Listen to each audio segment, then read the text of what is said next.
Geçmedi yâre sözümüz,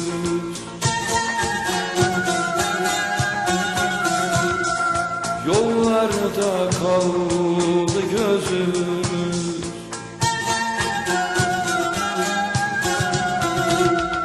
Yere sürüldü yüzümüz, böyleymiş kara yazımız hey.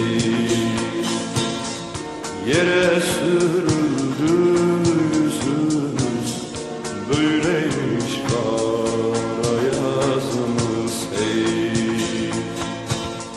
Çiçekler açılmaz oldu, pınarlar içilmez oldu.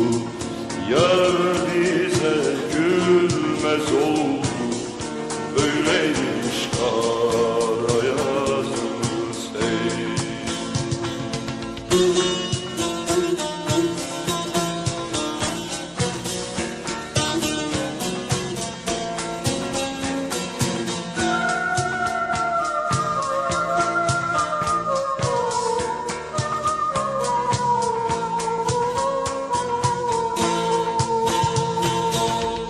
Yalnız ona yar demiştik,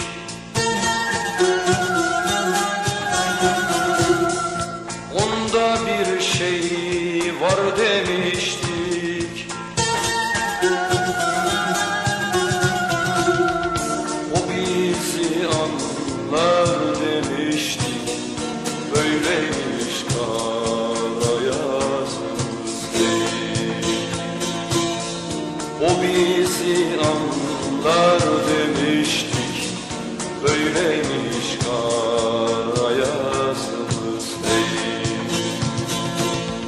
Ey gönül gene bu gece, kederin geceden yüce. Gel susalım beraberce, böyleymiş